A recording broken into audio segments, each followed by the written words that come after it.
I was listening to the radio and they were saying that New York State had a problem with workers working too much overtime. Again, I have to say this. I'm an able bodied working man who's been out of work for about 7 years. Why don't you hire me?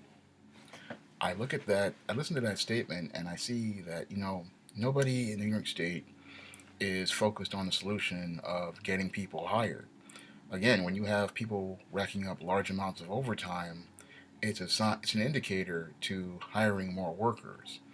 And the solution is not curbing the overtime. The solution is putting on an extra shift of workers. When you have people who just are having to work double and triple shifts and you're having to pay them time and a half, it's just cheaper to hire another shift of workers. I mean, I've seen the same problem. I made a video about this about a couple of weeks ago talking about New Yorkers having to work the 49-hour work week. This is another indicator that it's time to start hiring people. When you have people working longer hours, when you have people working overtime and getting 6 and 7 figures and making more than the director makes in salary, that's an indicator for you to start hiring people. And it clearly shows me that, managers at many of the businesses, public and private here in New York State, have no understanding of business or economics.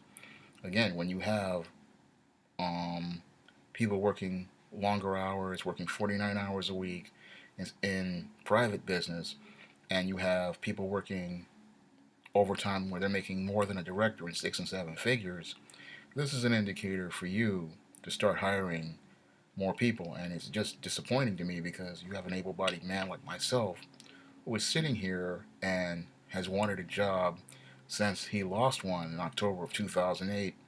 Yet many of these same employers are still crying, that they have to work long hours and that there's too much overtime when there are people like myself ready and willing to work, willing and able to work, and nobody's even thinking of calling us up on the phone. I mean, I can't even get anybody from the local Target to call me back, and I've put in about applications there 5, 6, 7 times. Even local retailers, also not just Target, but other stores like Best Buy and other stores, just to get money in my pocket. I can't get any of these people to call me back. And, it's really sad that you have people working to all these shifts, and there are people who, like myself, who want to work, who are available to work, but we can't get a call back. We can't get a response. We can't even get an interview. But you have all these people complaining that people are overworked and overtired, and there are people like myself who are ready to go to work. And it shows you, where the dysfunction truly lies. And the dysfunction with American business, I see here in the state of New York, is with management, and that they have no vision or even a plan on how to expand their business. A lot of them are still thinking in that 2008, 2012 or so survival mode, and it's just time to bring in some people. There are guys like myself who are ready, willing, and able to work, and I've got a college degree, I've got years of experience, and in the time that I've been out of work, I've been publishing books and ebooks, and I have sales experience. I just did about a year's experience of sales on eBay. I have a lot of stuff to offer employers, but they're still complaining about things like overtime when you should be thinking solution oriented and saying, if our employees are working this long, then it's time for us to bring on some more people. And it's been time for them to bring in more people for about 2 years now, and I've seen this time and time again with different companies, and they're just sitting on the money. And they said a lot of companies. I read in another article. They said that a lot of businesses are sitting on trillions of dollars, almost $1 trillion, and it's just time for you to start spending that money to expand your business, because what's going to happen long term is a lot of these employees are going to get frustrated. They're going to get burnt out because they're not getting any raises. And a lot of these guys who are working the 6 figure overtime, they're going to start getting tired, and they're not going to be as effective or as productive as they should be.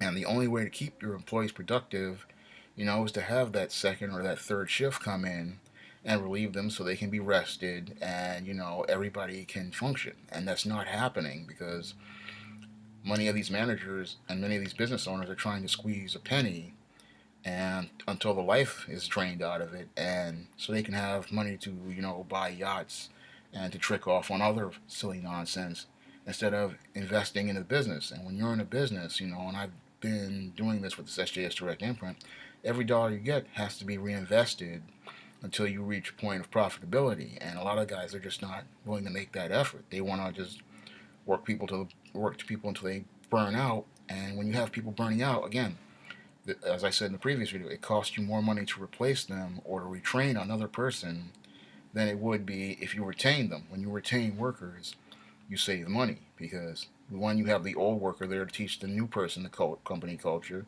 and two, your productivity isn't slowed down as bad as if you when you had to bring in 2 or 3 new people, and then the entire business again has to slow down while this person gets up to speed. And especially if the person is in an essential employment position, you're going to lose a lot of momentum if this person winds up having to get up to speed because there's no such thing as a person hitting the ground running. That's just unrealistic at all because every company has its own culture, has its own policies, has its own procedures, and everybody has to learn those when they're coming in, and that takes anywhere from 90 to 180 days, and sometimes it might even take a year for a person to learn a company's culture and its history and its approaches to business from the coworkers, from the supervisors, and that's time you're not going to get back, and that's also money you're not going to get back because all that money and salary you have to pay that person, that's money that you're not going to get back. And if that person leaves, you have to take more money to replace the money that you lost because what happens is when that person, all that time and effort to train and invest in that person, you've lost all that money when they turn over. And this is something I learned in organizational behavior way back when I was in Monroe College in 1994. This is something I learned, and it costs money to replace workers, and a lot of companies just don't understand that. Burnt out people, it costs more to replace them long than it would be to just retain somebody, bring in that second shift person, and then try to build from there. And what I'm seeing in business today is that people are just trying to be cheap, not on seeing where this is going to cost them in the long run. When you have people working insane overtime like this and insane hours like this 49-hour work week, something has to give. And I'm seeing it in a lot of jobs and a lot of businesses. People are, again, burning out, they're becoming frustrated, and that's why they're willing to just quit a job after 10, 15 years, even in good standing, because they're just tired of it, because they feel like the company doesn't care about them. They feel like the company doesn't support them. And in a lot of work environments, the morale is at the bottom because a lot of the leadership is not making an effort to look out for the workers. It's not making a effort, to make sure that they're okay. And if they feel like they're not being, cared for, they're not going to care about the quality of the products. They're not going to care about the business. And it's going to come across, because I was in a Target just a couple of days ago, and service this person was a little disorganized because they weren't trained properly. They weren't able to focus and concentrate the way they should be. And this shows in a lot of businesses what happens when you don't take care of your workers. You really have to make an effort to take care of your workers when you're a business owner. You have to look out for them. You have to support them. And the best way you can support them is making sure that they're rested, making sure they're relaxed. Because when they're relaxed and rested, and they can communicate better, they can be more productive, and then they can come back to you with better ideas. But a lot of people here in New York, they don't seem to understand this, and they don't see what's coming long term. Because when your workers are frustrated and burnt out, and they're working too many hours, it hurts. It's going to hurt the economy long term because all of this connects with each other, with everything else, everything in our economy, because that's what an economy is. Everything connects, and when you have burnt out workers and you have to replace them, it makes things a lot harder, and they just don't see it. Again, it's just time to bring in some new people. It's time to bring in a new shift, and when you have overtime issues like this, and when you have production issues like this, overtime that's people making 6 figures in overtime, making more than your very own directors and executives, it means it's time to hire some new people. when you have people working 49, 50 hours, or even 60, 75 hours a week, again, that's a time, that tells you it's time to bring in some more workers so that we can space some of this work out so that we can be as best productive as possible. And if possible, we may even have to bring in some people and train them. When you're expanding a business, when you see the indicators for expansion, that's why you always keep some money on hand so that you can expand your business. And this is something that I'm seeing with a lot of business people. They're not really focusing on expansion. They're not expanding, focusing on growth. And this is why they can't take their businesses and scale them up, or build on them by adding new products, or build on them by trying to reach audiences when the customers make requests of them. Now, I've had to do this quite a few times with the SJS Direct Imprint. I remember the first time when I was approached at the Harlem Book Fair, and an old lady asked me, "Do you have any teen or young adult titles?" And I didn't have any. But the following year, I was ready with teen and young adult titles in the ebook market.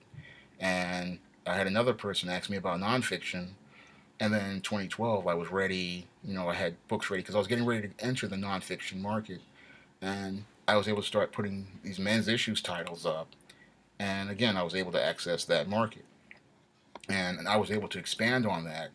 In 2013 and 2014 by continuing the Simp trilogy, and then publishing the other nonfiction book I did, Why 70% of Black Women Are Single. And I learned that set of skills, nonfiction, and trying to reach that market from those requests. And this is how you expand things. Because when you have a business, you have to just continue to move things forward and continue to try to reach other markets. And I look at a lot of New York businesses and American businesses in general, and they're just not ready for expansion.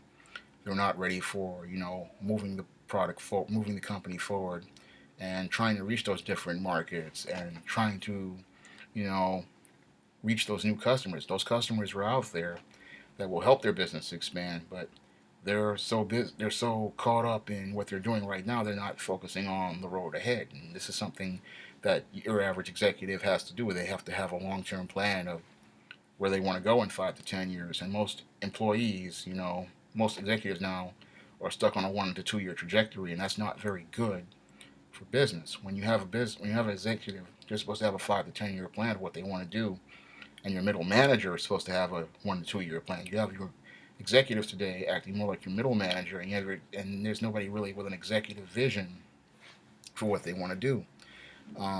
Because again, your workers should not be making 6 figures. That means, again, any good manager, middle manager, or senior manager is going to say, look, it's time for us to add a third shift. If I'm paying this guy time and a half, why am I paying this guy time and a half when I could be paying a shift of workers, regular salary, and then I'm not, then they're, that's saving me money long term, because the guy who cost me time and a half and he's making 6 figures, that's costing me too much money. If I put this extra shift on, yeah, there may be some short term costs like health care, pension, and all that stuff. Um, but long term, I'm going to make more money because the company's going to be more productive. We're going to have workers who are more alert, workers who are more, focused on quality control, workers who can maintain standards, and our productivity is going to be much higher. And this is something, you're not seeing, I'm not seeing. And here we are, it's 2015. I know there was a Great Recession, but everybody's got to come out of this recession way of thinking and start thinking about expansion. I mean, even during the recession, when I was doing the SJS Direct Imprint, I was always thinking about expansion and moving forward, because when in the book market, what you do with one title, you can't have a book catalog with one title or 2 or 3 titles, because eventually the audience gets tired of reading that same title. It might have a following still, but you have to keep adding titles to keep the brand relevant and to keep readers interested. And that's one of the things I've been doing every year, is just adding titles every year. Um, some do well, some don't, but that's just the nature of the business. And I'm not seeing that type of attitude or that type of approach to business, from other businesses here in New York. I'm not, I mean, I listen to more and more of these reports, and it seems like people just don't have their head in the game, and they're not taking things seriously. And again, I'm a guy who's been looking for work for about 7 years now, and why aren't people picking up the phone? I mean, and giving guys like me a call. And I'm sitting there going, you see all the indicators telling you that you need more workers. Why aren't you writing job descriptions, developing a plan, and going out to look for qualified people to fill those jobs so that you can remain productive and remain competitive? And I'm just not seeing that at all. When you have people working 49-hour work weeks and you have companies with overtime where people are making six and seven figures, there just shows you that, again, the big problem with American business today is with management, and management just does not know how to lead, and that's the big problem. It's like they know how to manage things because this is what happens when you have people working 49 hours a week or you have them making six-figure overtime. That means you're just dealing with the crisis as it goes, just taking it day by day, but you don't have a long-term vision for where you're going to take things in the next 5 to 10 years. Because when you see again these indicators like this, it means it's time to bring on a new shift. It means it's time to bring in new workers. Now, you may not bring in 4 or 5 new workers. You may bring in one at a time and see how it goes. That's what any common sense, any good businessman is going to do. He's going to bring in, one worker a year or one every 6 months. If this guy looks like he's going to stay 6 months to a year, okay, maybe we'll bring in a second guy. Or after that, we might even bring in a third guy. But eventually, we're going to try to do something so that so that everybody doesn't feel overwhelmed and overworked, and people are working 35 to 40 hours a week and they're getting the rest that they need. They're getting time to spend with their family, and they're getting that balanced life, and then they can come back to work refreshed, and they can bring their best ideas to the table, and be the best workers they can be. And this is something that is just not being done under the models that I've seen for today's business. I've seen a lot of people, you know, they have unrealistic expectations, unrealistic criteria. They have goals that don't match reality, and they don't know how to expand a business where you bring in good quality people, and or more importantly, retain good quality people, because you're going to get your best ideas from your own people, and if you don't support them, they're going to head out the door. And I don't see that framework there to give employees the environment where they can perform well. I mean, this is something that a lot of employers aren't looking at, and this is why you have your 49-hour work week and burnt out workers, because they're not looking at how this synergizes with their business. Um, and this is something you really have to think about, because again, retaining workers is how you meet is how you move your company forward. Because if you have employees in a spot, then you can just promote somebody up and then train somebody, and then you're not going to lose as much momentum as you would if you had if one person just leaves and then you just have to start all over. I mean, you lose productivity to a point when you bring in a new hire, but it's not as bad as if you've retained the workers and they're there to provide that support and help that person get up to speed. Because again, this is a 90 to 180-day process.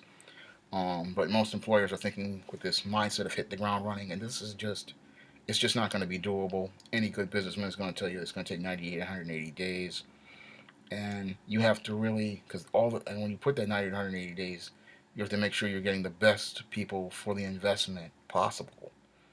But I look at New York business again, and I look at people who just don't understand how to do business. I mean, even looking at from private to public municipal, this should not be the way it is right now. I mean, again, nobody should be working 49 hours a week. There should not be 3-hour commutes. There should not be people working overtime to six figures.